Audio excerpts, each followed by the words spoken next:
दोस्तों, दुखी मन को संभालने की कला हर किसी के पास नहीं होती है।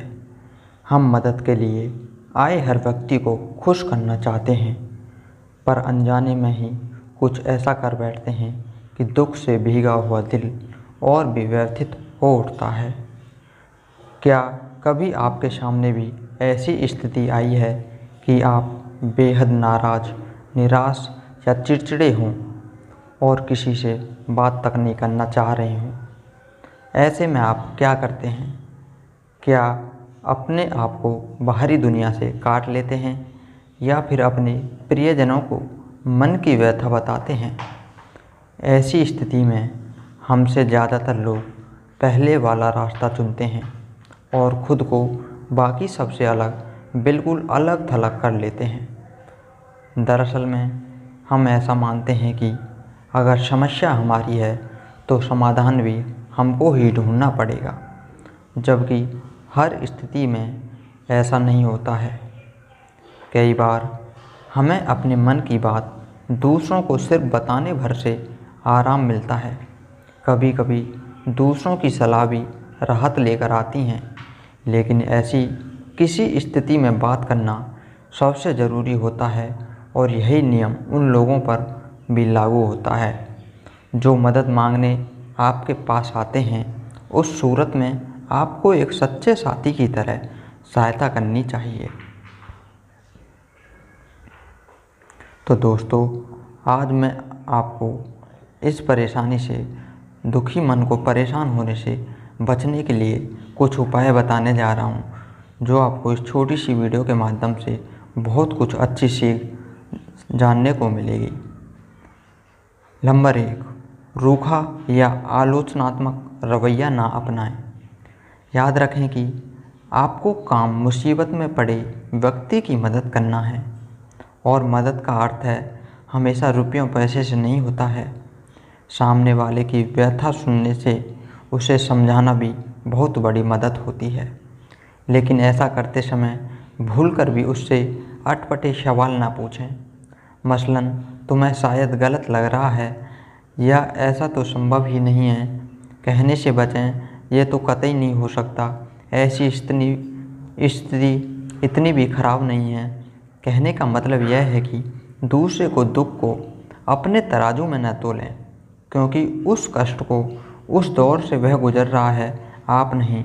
इसलिए सामने वालों की भावनाओं का सम्मान करें। सिर्फ सुने ही नहीं, संवाद का हिस्सा भी बने।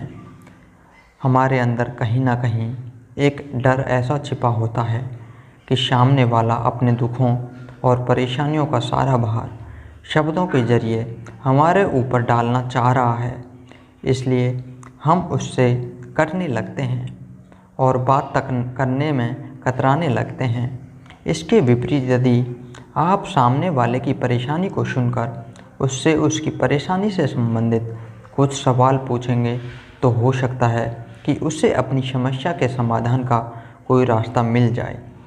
इसलिए परेशान व्यक्ति की समस्या को चुपचाप सिर्फ सुनने की बजाय उसकी बातचीत में हिस्सेदार भी बने, ताकि मिलजुल कर कोई हल निकाला जा सके।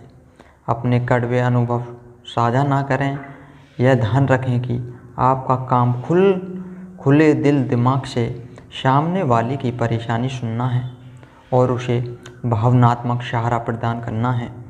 संभव है कि आप भी कभी उसी स्थिति से गुजरे हों, पर यह ज़रूरी नहीं कि आप अपने कड़वे अनुभव आप पहले से ही परेशान व्यक्ति को बताकर उसे और परेशान कर दें। इसलिए खुद को किनारे रखते हुए सिर्फ सामने वाले की परेशानी को सुनें और उसका साथ दें। और यहाँ तक कि यह बहुत सामान्य बात है कि आहत व्यक्ति कड़वे शब्दों का प्रयोग अपनी बातचीत के दौरान कर लेता है, लेकिन इसका यह मतलब बिल्कुल नहीं है कि आप भी उसी शब्दावली का इस्तेमाल करने लगें। जैसे आपके मित्र का अपने जीवन साथी से किसी बात पर मनमुटाव हो गया है, तो हो सकता है कि गुस्से में वह उसके लिए कड़वे शब्दों का इस्तेमाल करे, लेकिन आपको यह ध्यान रखना होगा कि आपकी अपनी भाषा सालनी बनी रहे, क्योंकि सुलह के बाद वे दोनों तो फिर एक हो जाएंगे, लेकिन हो सकता है कि गुस्सा ठंडे होने के बाद आपका मित्र को उसके साथी के लिए आपके द्वारा बोले गए कड़वे शब्द अच्छे ना लगें। बिना मांगे मदद के लिए कभी भी अपना हाथ नहीं बढ़ाएं। यह भी हो सकता है कि सामने वाला व्यक्ति सिर्फ अपनी मन की बात आपके साथ साझा करना चाहता है, लेकिन उसे आपसे कोई समाधान नहीं चाहिए। किसी बहुत निकट परिजन की मृत्यु, शादी के बाद बच्चा न होना, एक बेहद लंबी बीमारी या बहुत भारी आर्थिक नुकसान, ये कुछ ऐसी घटनाएं हैं जहां पीड़ित व्यक्ति सिर्फ अपने भाव आपसे साझा करना चाहता है, क्योंकि इन समस्याओं से उबरने का हल उसे खुद ही निकालना होता है। ऐसे में एक अच्छे दोस्त की तरह सिर्फ ध्यान दें, उसकी बातों को सुननी चाहिए, और जब तक वह खुद से न कहे अपनी सलाहों का बोझ उसी पर नहीं डालना चाहिए। स्नेह और दुलार भी बहुत काम आता है। कभी कभी बिना कुछ कहे सिर्फ गले लगा लेना भर से ही बहुत सारी समस्याएं छटने लगती हैं और मन को मजबूती मिलती है। इसलिए अगर सामने वाला दुखी हो और आपके साथ सहज महसूस करता हो तो उसे प्यार भरी झप्पी ज़रूर दें। साथ ही उससे यह पूछना ना भूलें कि आप किस तरह उसकी और मदद कर सकते हैं। दरअसल स्नेह और दुलार किसी जादुई दवा का काम करता है। ये दुखी व्यक्ति को भावनात्मक रूप से मजबूती प्रदान करने के साथ साथ उससे आपके रिश्तों को और भी मजबूत बनाता है।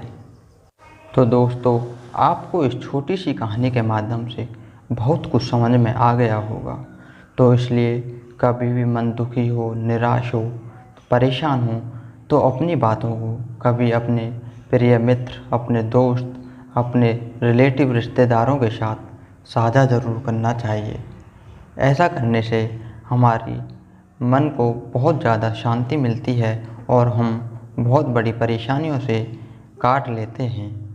तो दोस्तों, आपको हमारी छोटी सी कहानी के माध्यम से कुछ सीख मिली हो तो हमारी कहानी को लाइक, शेयर, कमेंट और चैनल को सब्सक्राइब ज़रूर करें।